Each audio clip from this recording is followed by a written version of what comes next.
యేసుక్రీస్తు నామములో మీ అందరికీ నా వందనాలు.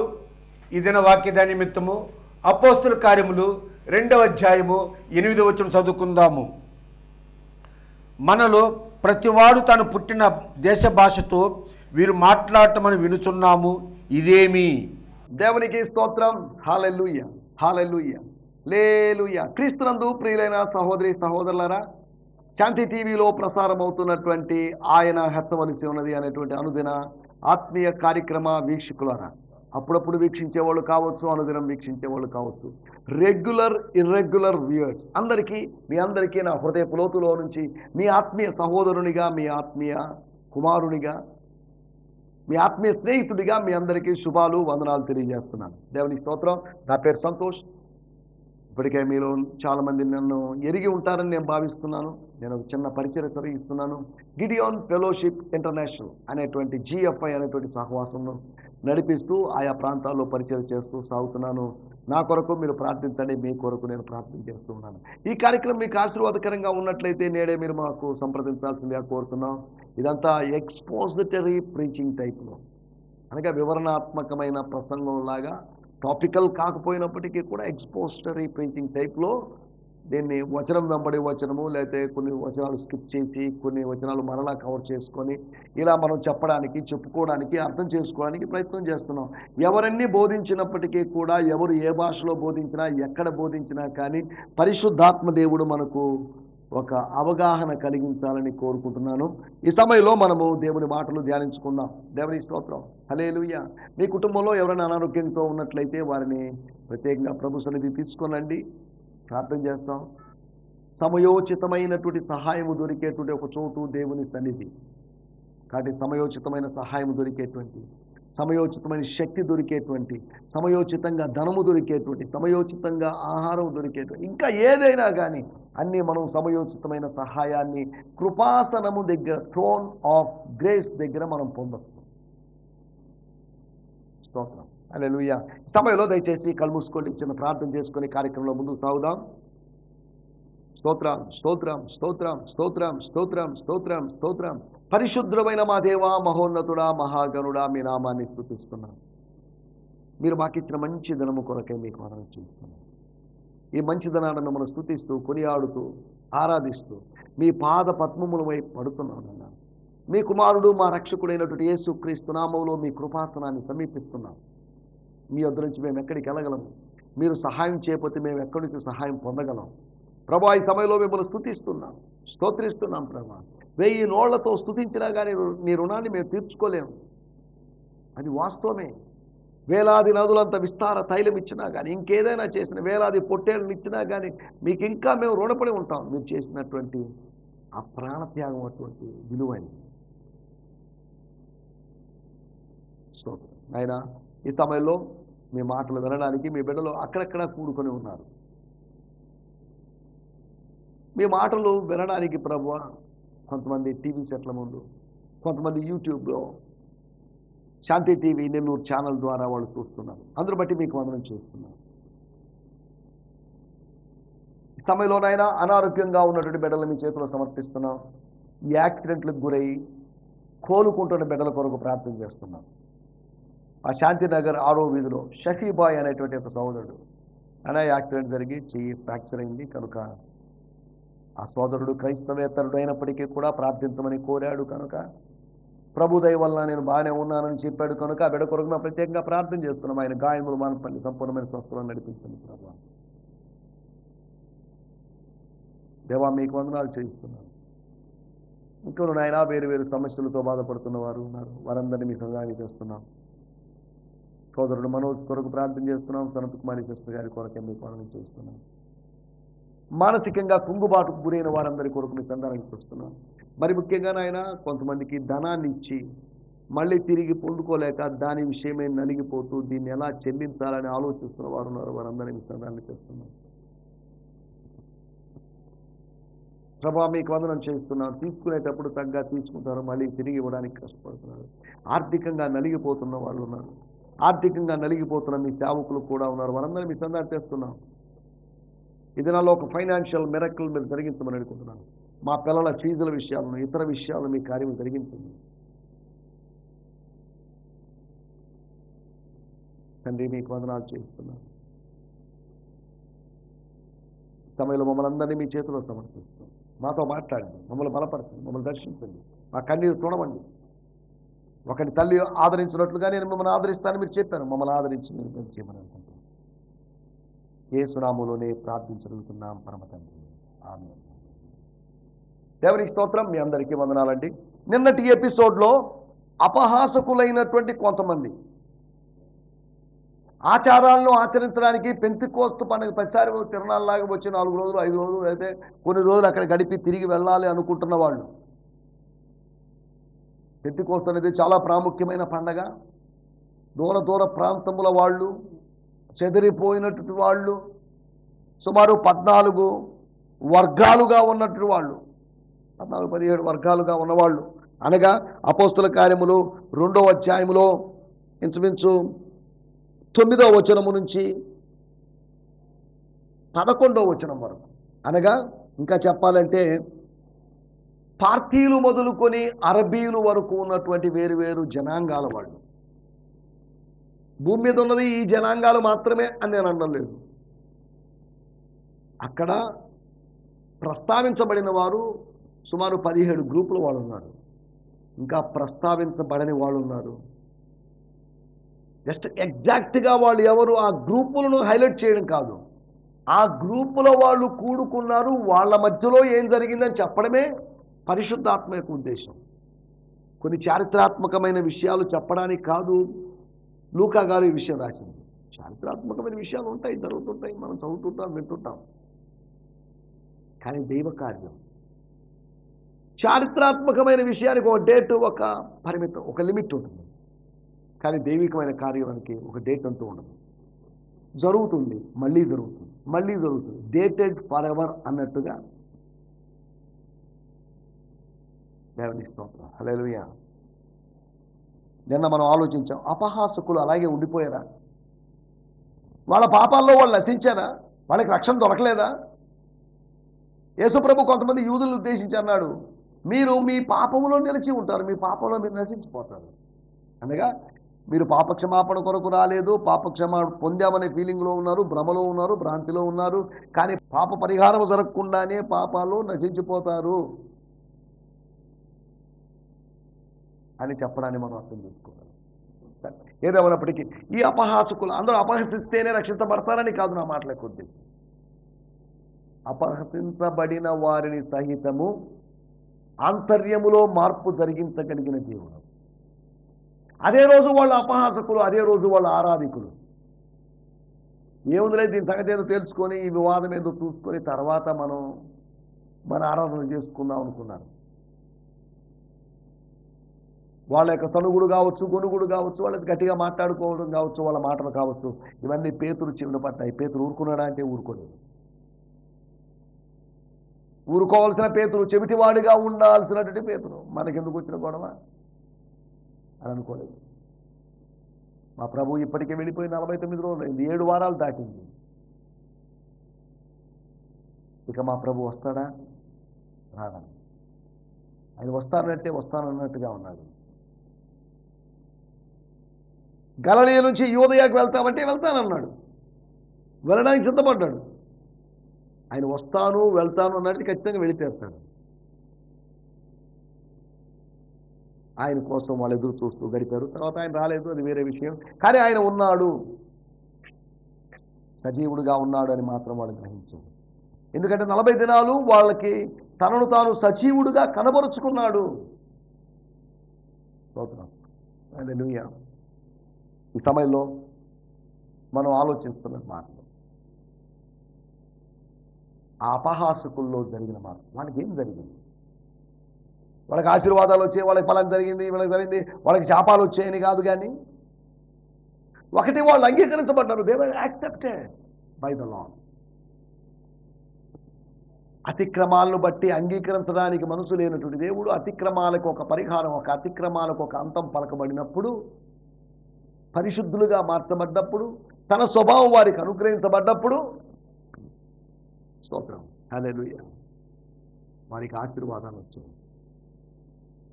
వాళ్ళకి భౌతికమైన ఆశీర్వాదం రాలేదండి, నో ప్రాబ్లం, నష్టమే ఉంది. వాళ్ళకి రక్షణ అను వరము దొరికింది, చాలా పరిశుద్ధాత్మ అనే వరము వాళ్ళకు దొరికే అవకాశం ఉంది, చాలా బాప్తిజం అనేటువంటి విధేయత కార్యక్రమాన్ని యోహాను బాప్తిజం తీసుకున్న వాళ్ళే, కానీ ఇప్పుడు ప్రభు అయిన యేసు నామములో బాప్తిజం తీసుకున్న వాళ్ళు, అనగా తండ్రి కుమార పరిశుద్ధాత్మ త్రియేక దేవుని నామములోకి బాప్తిజం తీసుకున్న వాళ్ళు. కొంతమంది చేత మళ్ళీ రెండోసారి బాప్తిజం తీసుకోమంటున్నారు చాలామంది దుర్బోధకులు. మీరు తీసుకున్న బోధ కరెక్ట్ కాదు, మీరు చేసిన బోధ కరెక్ట్ కాదు, తండ్రి కుమార పరిశుద్ధాత్మ నామములో బాప్తిజం కరెక్ట్ కాదు, ప్రభు అయిన యేసు నామములో బాప్తిజం వాళ్ళని బోధిస్తున్నామండి.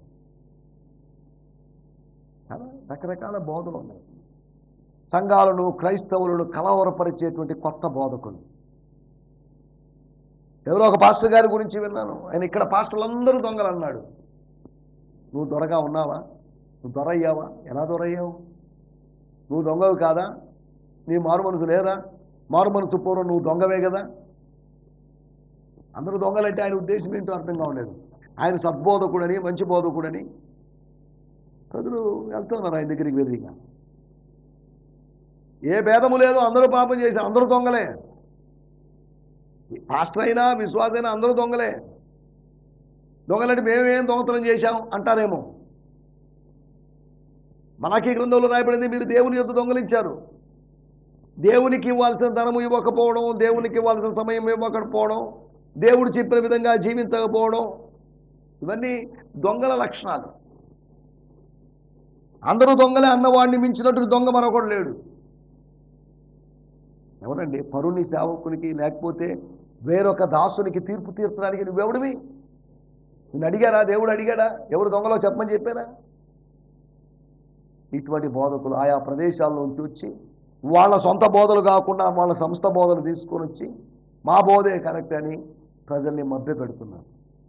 ఇటువంటి వాళ్ళు ఏం చేస్తున్నారంటే, కొంతమంది వచ్చినటువంటి విశ్వాసులని వేరే సంఘాలకి పోనీయకుండా, వేరే కూడికలకు పోనీయకుండా, కనీసం కుటుంబ సభ్యులతో కూడా కలవనీయకుండా చేస్తున్నటువంటి దుర్బోధకులు.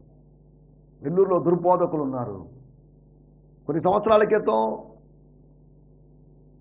యెహోవా దేవుడు, యెహోవా నామమును ప్రకటించే ఒక గుంపు వారిని నెల్లూరు పట్టణంలోని క్రైస్తవ సంఘాలు తరిమి కొట్టాయి. ఇటువంటి దుర్బోధకులు తరిమి కొట్టాల్సిన అవసరం ఉంది. సరే, ఏదేమన్నప్పటికీ మనం ఆలోచిస్తున్న లేఖన భాగాల్లోకి వచ్చేద్దాం. అపహాసకులు అంగీకరించబడ్డారు. రెండోది, అపహాసకులు ఆత్మీయంగా నిర్ణయించబడ్డారు. వాళ్ళకి తెలియదు, ఏం జరుగుతుందో తెలియదు, కానీ నిర్ణయించబడ్డారు. They were appointed, they were predestined. మనము ముందుగా నిర్ణయించబడ్డాం. మన గురించిన ఆలోచన మన తండ్రికో తల్లికో పెళ్ళైన తర్వాత కొడుకు పుట్టిన తర్వాత రేపు పోనీలే, దేవుని స్తోత్రం, దేవుడు నాకు మంచి బిడ్డనిచ్చాడు అని మన గురించిన జ్ఞాపకం అప్పుడు ఏర్పడుతుంది. కానీ మనల్ని ముందుగా నిర్ణయించిన వాడు. ఎఫెసీ పత్రిక 1వ అధ్యాయం, జగత్తుకు పునాది వేయబడక ముందే, not recently, not present, not nowadays, he has predestined us before the laying the foundations of the earth. అనగా కలుగునుగా కానీ భూమిని కలిగించడానికి ముందే, దేవుల్లో ఉన్నటువంటి ఆ సృజనాత్మకమైన కార్యము జరగడానికి ముందే, సృజనాత్మకమైన కార్యము జరగడానికి ముందే, ఆయన స్వరము వినబడ్డానికి ముందే, ఇన్ ద ఇటర్నిటీ, నిత్యత్వంలో, దేవుని స్తోత్రం, నా గురించినటువంటి దేవుని ప్రణాళిక నన్ను ముందుగా నిర్ణయించడం నిత్యత్వంలో జరిగింది. సృష్టికి ముందున్నటువంటి నిత్యత్వంలో నేను లేను, సృష్టి తర్వాత ఉండేటువంటి నిత్యత్వంలో నేను ఉంటాను. నేను గుర్తింపు లేని వాడిగా ఉన్నాను అప్పుడు. కానీ పాత సృష్టి గతించిపోయిన తర్వాత, నిత్య జీవ ప్రవేశము జరిగిన తర్వాత, నిత్య జీవంలో, నిత్యత్వంలో నేను ప్రభువుతో కూడా యుగ యుగాలు ఉంటాను. హల్లెలూయా. మనం ఆలోచిస్తున్న విషయాలు. మూడోది, వాళ్ళు ఒక అవగాహన పొందారు. వాళ్ళు తెలుసుకున్నారు. ఏం తెలుసుకున్నారు? ఈ కార్యములు జరిగించింది వీళ్ళకి ముందుగా వెళ్ళిన వాడు, సజీవుడై లేచినవాడు మాత్రమే కాదు, స్వర్గానికి ఆరోహణమై వెళ్ళిపోయినటువంటి అక్కడికి వెళ్ళిపోయి అక్కడ తండ్రి కుడి పార్శ్వమున కూర్చొని తండ్రిని వేడుకుంటే పరిశుద్ధాత్మను పంపినవాడు యేసు. మీరు ఏమని అనుకోండి, మీకు ఒకటే చెప్తున్నాను, ఒకటే మాట, మీరు జీవాధిపతిని చంపితురు, దేవుడు ఆయన మృతుల్లోంచి లేపాడు, దానికి మేము సాక్షులమని బల్ల గుద్ది చెప్పాడు పేతురు. మేము లేదు వేరే వాళ్ళు చెప్తే మాకు తెలిసిందండి అని కాదు, మీరు చంపారు, చంపాలి అనేది మీ యొక్క ప్రణాళిక. అక్షరార్థంగా చంపిన సమయంలో నేను లేకపోవచ్చు, కానీ మీరు చంపింది మీరే. ఈ మరణానికి, మా గురువు గారి మరణానికి కారణం మీరే. మా గురువు గారు అప్పగించబడ్డానికి మాలో ఒకడు కారణమైతే, మా గురువు గారు, మా ప్రభువు, మా బోధకుడు, మా రబ్బూని అయినటువంటి ఆయన యొక్క మరణానికి కారణం మీరే. ఆ మనుషుని హత్యను, యేసు అనే మనుషుని హత్యను వారి మీద మోపారు. దేవుని స్తోత్రం, హల్లెలూయా. మూడోది, వాళ్ళకు ఒక అవగాహన కలిగింది. ఎందుకు ఈ అన్య భాషలు, ఎందుకు ఈ కొత్త భాషల్లో మాట్లాడడం, ఎందుకు ఇలా దేవుని మహిమపరచడం అనే దాని గురించి వారికి ఒక అవగాహన కలిగింది. నాలుగో విషయం, 2వ అధ్యాయం 41వ వచనంలో వారు పొందుకున్నారు. వారు ఆనందాన్ని అనుభవించారు, సంతోషంగా ఉన్నారు. ఇంతకుముందు సంతోషం లేదు, సాంప్రదాయాల వలన సంతోషం లేదు, సత్యం వలన సంతోషం కలిగింది. దుర్నీతి యందు సంతోషపడక నీతి యందు మనం సంతోషించాలి. దైవికమైన నీతి మనకు సంతోషాన్ని కలుగజేస్తుంది. దైవ చిత్తానుసారమైన దుఃఖము కలుగజేసేటువంటి దేవుడు దైవ చిత్తానుసారమైన ఆనందాన్ని కూడా కలుగజేస్తాడు. దేవుని స్తోత్రం. వీటి గురించి నన్ను మాట్లాడుకున్నాం. రండి, మన సమయం కొద్దిగా ఉంది కనుక ఈ దినము కొరకై ఏర్పాటు చేయబడిన లేఖన భాగము అపోస్తల కార్యములు 2వ అధ్యాయము 8వ వచనం. మనలో ప్రతివాడు తను పుట్టిన దేశ భాషతో మీరు మాట్లాడుట మనము వింటున్నాము. ఇది ఏమిటి? ఇదేమి? స్తోత్రం. అక్కడ రాయబడిన మాటలు నేను చదువుతున్నాను, 2వ అధ్యాయం 8వ వచనం. So how is it that we hear them speaking in our own languages? How is it? How's it? ఇదేంటి? ఇది ఏ విధంగా? వాడుక భాషలో ఏముందో చదువుకుందాం. 2వ అధ్యాయం 8వ వచనం.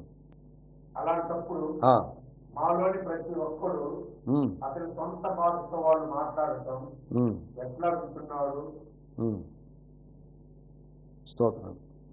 So how is it that every one of us hears them in our own language with which we were born?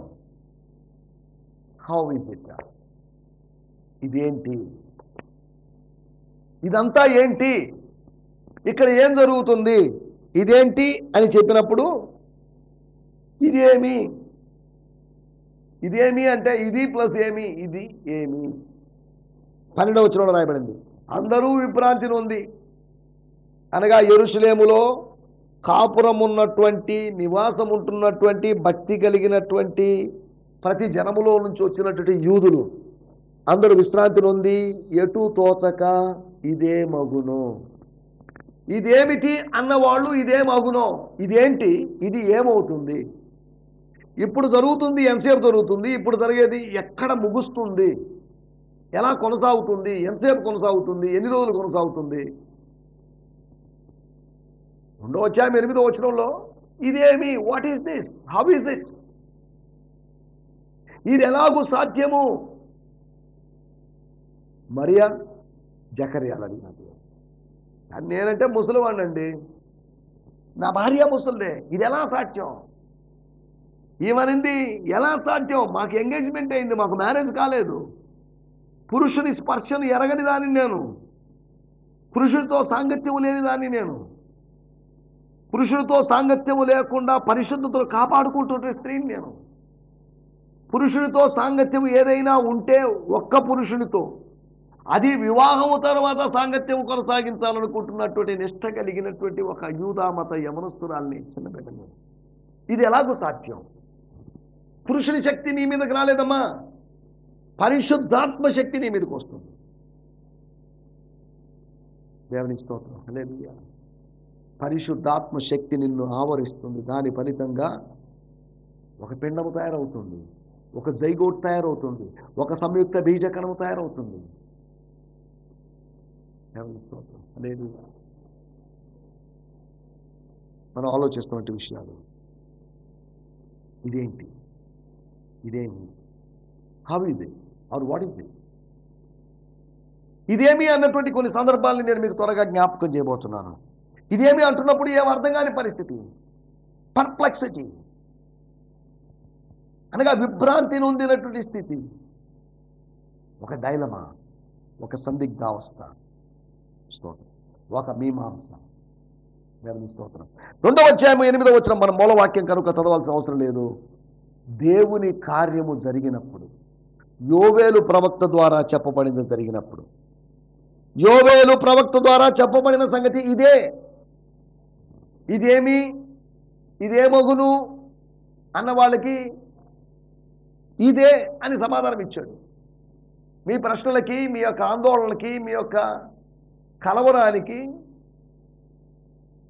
Reason లేదా దానికి ఒక సమాధానం యోబేలు గ్రంథంలో దొరికిందండి. యోబేలు చెప్పిన ప్రవచనంలో దొరికిందని చెప్తున్నాను.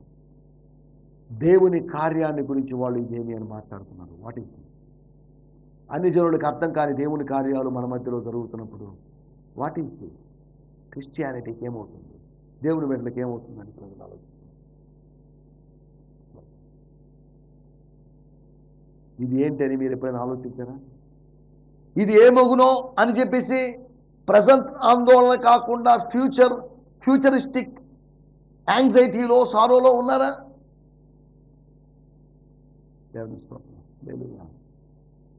రెండో విషయాన్ని నేను మీకు జ్ఞాపకం చేస్తాను. నిర్గమకాండము 16వ అధ్యాయము 15వ వచనం. ఇశ్రాయేలులు దానిని చూచినప్పుడు, తెల్లటి దాన్ని, మంచు మీద కురిసిన దాన్ని, ఇసుక మీద మంచు, మంచు మీద మన్నా, అప్పుడు పేరు లేదు, పేరు లేని ఒక ఆహారం, మొట్టమొదటిసారి కురిసిన ఆహారము, కొత్తిమీర గింజల వలె ఉన్నటువంటి ఆహారం, ఒక విచిత్రమైన ఆహారం, దేవదూతల ఆహారము, ఆకాశపు ధాన్యం. అక్కడ రాయబడిన మాట అనగా ఆకాశపు ధాన్యము అంటే పండేసింది అని అర్థం. ఆకాశపు కంకులను, ఆకాశపు మొక్కలని కాదు, ఆకాశపు ధాన్యం. ఆకాశములో కోత కోయబడాల్సింది, కానీ భూలోకంలో భక్తులు కోసుకుంటున్నారు. ఆకాశంలో పండించిన దాన్ని భూలోకంలో భక్తులకు దేవుడిస్తున్నాడు. దేవుని స్తోత్రం. హల్లెలూయా. 16వ అధ్యాయం 15వ వచనం. ఇశ్రాయేలీయులు 12 గోత్రాల వాళ్ళు దాన్ని చూచినప్పుడు, అరణ్య యాత్రలో ఉన్న వాళ్ళు దాన్ని చూచినప్పుడు అది ఏమో వాళ్ళకి అర్థం కాలేదు, వాళ్ళకి అవగాహన కాలేదు. అంతకుముందు ఎప్పుడు చూడలేదు. ఫస్ట్ టైం విచిత్రమైనటువంటి మంచు, ఇది మంచేమో, విచిత్రమైన మంచేమో, డైలీ కురుస్తున్న మంచులాగా లేదా వెరైటీ మంచులాగా ఉంది అనుకున్నాను. ఇదేంటి, నీకైనా అర్థమైందా? నీకైనా అర్థమైందా? 20 లక్షల మందికి పైగా ఉన్న జనులకు అర్థం కాని ఆహారం.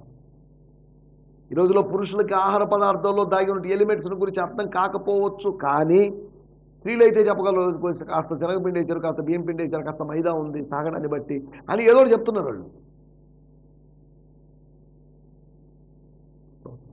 హల్లెలూయా. ఇదేంటి మాన్హు అంటే దాని అర్థం వాట్ ఈస్ దిస్, లేని దాన్ని ఇదేంటి అని అడగడం కాదు. మంచు కురిసినప్పుడు ఇదేంటి అని అడగలేదు, మంచు కురవకుండా ఉన్నప్పుడు ఇదేంటి అని వాళ్ళు అడగలేదు. వాళ్ళు అడుగుతున్నారు what is this new thing, ఈ న్యూ స్టఫ్ ఏంటి? దేవునికి స్తోత్రం. హల్లెలూయా. ఇదేంటి, అది ఎంతకాలం కురుస్తుందో వాళ్ళకి అర్థం కాదు. అరణ్య యాత్రలో ఎంతకాలం ఉంటారో వాళ్ళకి తెలియదు. వాళ్ళు ఉన్నంతకాలం ఆ మన్నా కురుస్తూనే ఉంది. దేవుని ఆహారం గురించి ఇదేంటి అనుకున్నారు. ఒకటి దేవుని కార్యాన్ని గురించి ఇదేంటి అనుకున్నారు. రెండవది దేవుని యొక్క ప్రొవిజన్, గాడ్స్ ప్రొవిజన్, గాడ్ ఇచ్చినట్టు రేషన్, గాడ్ ఇచ్చినట్టు feeding, daily feeding, daily bread, అది అర్థం కాలేదు ప్రజలకి. మూడవది మార్కు సువార్త 1వ అధ్యాయం 27వ వచనం. అందరూ విభ్రాంతి చెంది అన్నట్టుగా విస్మయం ఉంది. They were all amazed. ఇదేమిటో, ఏదో కొత్త బోధన దెయ్యాలను ఆజ్ఞాపించడం ఏంటండి? ఆజ్ఞాపిస్తే దెయ్యాలు లోపడ్డం ఏంటండి? నటించడం కాదు ఇది. లోబడి బయటికి వెళ్ళిపోయినాయి. అపవాది విడిచిపోతున్నాడు, స్వతంత్రులు అయిపోతున్నారు. అపవాది చేత పీడించబడిన వారికి విడుదల కలుగు చేస్తున్నారు. ఇదేమిటో, వాట్ ఈస్ దిస్? ఇది ఏమవుతుందో? What is this new teaching? ఈ నూతనమైన బోధ ఏంటి? నూతనమైన అధికారం ఏంటి? What is this new authority? Just rebuking and releasing the people. What is this? It's amazing. మా మతంలో లేనిది, పూర్వపు మతాల్లో లేనిది, బహుశా రాబోయే మతాల్లో కూడా ఉండబోనిది కూడా ఇదేమో. హల్లెలూయా. ఒకటి, దేవుని కార్యాన్ని గురించి వాళ్ళు ఇదేంటి అని చెప్పుకున్నాను. రెండోది, దేవుని యొక్క అనుగ్రహం, దేవుని యొక్క ఆశీర్వాదాన్ని గురించి, దేవుని యొక్క ఆహారాన్ని గురించి ఇదేమిటి అన్నారు. మూడోది, వాళ్ళు దేవుని శక్తిని గురించి, దేవుని బోధన గురించి ఇదేంటి అన్నారు. What is this? ఇదేమిటో అంటున్నప్పుడు ఇదేమిటి అని అర్థం. ఇదేమిటో ఇంచుమించు ఒకటే. సరే, దేవుని స్తోత్రం. హల్లెలూయా. నాలుగో విషయం, చివరి విషయాన్ని చెప్పి ముగిస్తాను. మొదటి కొరింథీయులకు రాసిన పత్రిక 11వ అధ్యాయం 22వ వచనం. ఇదేమి? దేవుని సంఘము తిరస్కరించి పేదలను సిగ్గుపరుచురా, మీతో ఏమి చెప్పు. చాలండి. ఇదేమి? What is this? కొరింథీ సంఘమా, ఏంటిది? మీ సంఘంలో ఏం జరుగుతుంది? ప్రభురాత్రి భోజనం పేరుతో తిని మత్తులు కావడం ఏంటి? ప్రభురాత్రి భోజనంతో పేరుతో కడుపు నిండా తినడం ఏంటి? దేవుని మందిరం అంటే మందిరమే. దేవుని మందిరం అంటే భౌతికంగా పోషించే స్థలం కాదు, ఆత్మీయంగా పోషించే స్థలము. ఆత్మీయ ఆకలి తీర్చే స్థలం కానీ భౌతికమైన ఆకలి తీర్చే స్థలం కాదు. ఇదేంటిది? ఏమన్నా హోటలా? హోలీ ప్లేస్ హోటల్ అయిపోయింది ఏంటి? రెస్టారెంట్ అయిపోయింది ఏంటి? డాబా అయిపోయింది. What is this? ఇదేంటి? సంఘములో దేవునికి విరోధంగా జరుగుతున్నటువంటి కార్యకలాపం. What is this? These things that are against God. దేవుని మందిరము యొక్క ఉద్దేశాన్ని మార్చినటువంటి కార్యం ఇదేంటి? నేను వచ్చిన తర్వాత మిగిలిన సంగతులు చక్కబడుతును అని చెప్పిన వాడు ప్రభురాత్రి భోజనంలో ఉండే కన్ఫ్యూజన్స్ తొలగించబడాలి. కొరింథీ సంఘాన్ని ఆయన రీఫార్మ్ చేస్తున్నాడు. ఫామ్ చేసిన సంఘాన్ని రీఫార్మ్ చేస్తున్నాడు. ఫామ్ అయినది రీఫార్మ్ అయినప్పుడు అది రివైవల్లోకి వస్తుంది, అది రివైవల్ ఎక్స్పీరియన్స్లోకి వస్తుంది. నా మాటలు నేను ఇక్కడ ముగిస్తున్నాను. 4 ఇదేమి అనుభవాలు. ఇదేంటి? దేవుని కార్యాన్ని గురించినటువంటి ఇదేమిటి? రెండోది, దేవుని యొక్క ఆహారం ఆశీర్వాదాన్ని గురించినట్టు ఇదేమిటి? మూడోది, దేవుని యొక్క శక్తి, దేవుని బోధన గురించినట్టు ఇదేమిటి? నాలుగోది, దేవునికి వ్యతిరేకంగా జరుగుతున్న కార్యం ఏమిటి? దేవుని సంఘములో జరుగుతున్నది ఏమిటి? కానీ మన మధ్యలో ఏం జరుగుతుందో తెలియదు. తెలియని అనుభవాలు, ఆత్మ సంబంధమైన అనుభవాలు, మాన్హూ లాంటి అనుభవాలు, మన్నా లాంటి అనుభవాలు, మధురమైనటువంటి అనుభవాలు మన జీవితాలు కోరుకోవాలని ఆశిస్తూ నా మాటలు ముగిస్తున్నాను. ఈ సందేశము మీకు ఆశీర్వాదకరంగా ఉందని నమ్ముచున్నాము. ప్రార్థనా అవసరతల కొరకు మమ్మల్ని సంప్రదించవలసిన మా చిరునామా గిద్యోన్ మిషన్ చర్చ్, 6వ వీధి, శాంతినగర్, నెల్లూరు 4, ఆంధ్రప్రదేశ్. పిన్ 524004. మా ఫోన్ నంబర్లు 7036443613 మరి ఒక నంబర్ 9392293010. మా ఈమెయిల్ ఐడి gfihmi2015@gmail.com. దేవుడు మిమ్మును ఆశీర్వదించునుగాక. ఆమేన్.